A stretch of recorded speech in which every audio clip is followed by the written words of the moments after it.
V dnešnom príspevku sa budeme venovať tzv. Grow koncepcii. Grow koncepcia, tu by sme mohli považovať za jednu z najzákladnejších matíc alebo paradigiem, ktoré sa využívajú ako základná štruktúra pri vedení coachingového rozhovoru. S Grow koncepciou ako prvý prišiel John Whitmore a popísal ju vo svojej knihe Koučování. Grow koncepcia by sa dala považovať za taký zlatý základný štandard, ktorý má vo svojom portfóliu a využíva ho takmer každý coach. Poďme sa podrobnejšie pozrieť, čo vlastne grow znamená. Slovičko grow v angličtine znamená rast. Okrem toho je to vlastne aj akronym, ktorého jednotlivé písmenká vyjadrujú alebo stelesňujú jednotlivé fázy, ktoré sa v coachingu nachádzajú alebo ktoré nasledujú jedna za druhou. Písmenko G znamená goal alebo cieľ. Môžeme povedať, že táto fáza je pre coachingu jedna z najdôležitejších, ak nie je najdôležitejšia. Ak hovoríme o cieli, máme dve možnosti. Môžeme hovoriť o cieli, ktorý je stanovený pre jedno konkrétne jednotlivé coachingové sedenie, ktoré môže trvať nejakých 45 minút, hodinku, hodinu a pol alebo dve. Ale v každom prípade sa jedná len o aktuálny momentálne prítomný cieľ, na ktorom coach chce pracovať. Potom môžeme hovoriť o cieli dlhodobom, ktorý sa môže vyskytnúť v takých prípadoch, ak napríklad coachovanie alebo coachingový projekt nám trvá dlhšiu dobu, napríklad 3-4 mesiace, pol roka alebo rok.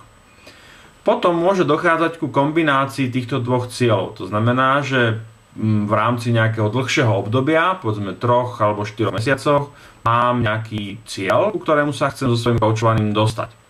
Jednotlivé ciele na každom jednotlivom sedení môžu buď prispievať k naplňaniu tohoto dlhodobého cieľa, alebo s tým nemusia byť prepojené a každé sedenie coachingové môže byť venované inému cieľu.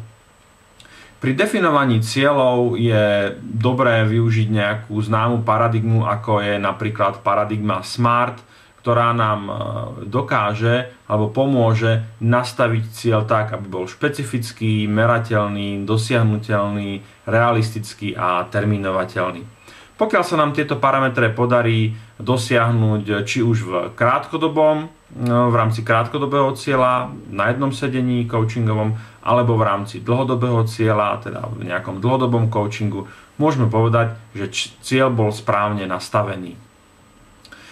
Druhé v poradí sa nám objavuje písmenko R, ktoré znamená reality alebo realitu.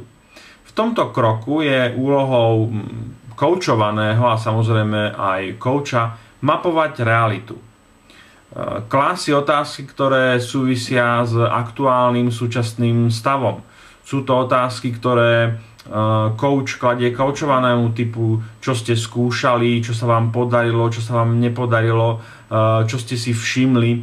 Skrátka všetky otázky, ktoré vedú k jasnejšiemu uvedomeniu si toho, aký je súčasný momentálny stav, čo sa deje.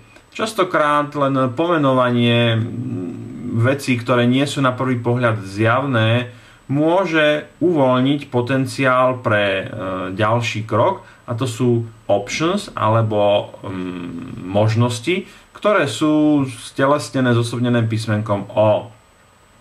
V tomto kroku vlastne pracujeme na hľadaní riešení, na tvorbe nápadov, na uvažovaní, rozmýšľaní nad tým, ako by sa daný problém mohol riešiť, kadiaľ vedie cesta, po ktorej chceme kráčať k riešeniu nejakého problému alebo nejakej témy. Toto je tá oblasť, kedy coachovaný by mal vstupovať do seba, hľadať v sebe a coach by ho mal v tom podporovať. Toto je tá fáza, ktorá je aj pre coacha pomerne riziková, pretože sa tam objavujú u neho silné tendencie vnášať do hľadania riešení a možností vlastné nápady, vlastné pripomienky. Sice je to s dobrým zámerom, ale ako to v coachingu býva, častokrát práve v tejto fázi coach dokáže svojho coachovaného zahltiť.